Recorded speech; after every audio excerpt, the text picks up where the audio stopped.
واپس جانے والوں کو بھی اپنی زندگی میں یہ 6 صفات لانے کی محنت کرنا ہے۔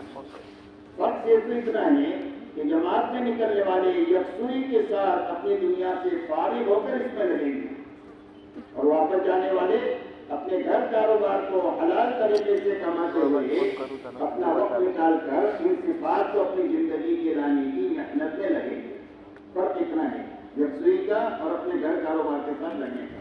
باقی پوری امت کی یہ ضرورت ہے کہ ہر فرد امت کی زندگی میں یہ 6 صفات زندہ ہو جائے۔ یہ 6 صفات پورا دین نہیں ہے، لیکن زندگی میں پورا دین حقیقت کے ساتھ آ نہیں سکتا ہے 6 صفات کے بغیر۔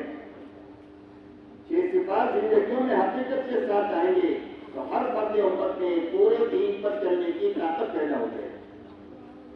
دوسرا، محنت کا عروج زندگیوں میں قائم ہو جائے گا جو اللہ کی مطلوب بھی ہے، اللہ کی پسندیدہ بھی ہے، اور یہی دونوں ذمہ داری ہے، دین پر چلنا، دین کی محنت کرنا۔ تو یہ پوری چیز طاقت جو پیدا ہوگی وہ 6 صفات کے راستے سے پیدا ہوگی۔ ہر عمل اللہ کے جو مقبول ہوگا وہ 6 صفات کی رعایت کی وجہ سے مقبول ہوگا۔ عمل میں 6 نمبر کی رعایت بھی ہے تو عمل اللہ کے مقبول ہو جائے گا۔ اچھی طرح ہم کو سمجھ لیے باقی۔ تیسری بات کرے دوستو یہ ہے کہ پوری امت میں جتنے اختلافات ہیں جس لائن کے بھی، قومیت کے، وطنیت کے، زبان کے، گھر کے، یہ سارے اختلافات ختم ہو کر پوری امت اور ایک اور نیک ہو جائے گی یہ 6 صفات کی زندگی میں آنے کے نتیجے میں۔ اور جب پوری امت ایک ہو جائے گی تو اللہ کی مدد کی مستحق ہو جائے گی۔ اس لیے یہ اجتماعیت اللہ کی مدد کا سب سے بڑا سبب ہے، اور آپس کے سارے اختلافات ختم ہونے کا راستہ صرف 6 نمبر ہے کہ ہر فرد امت کی زندگی میں یہ 6 صفات اپنے حقیقت کے ساتھ میں آ جائے۔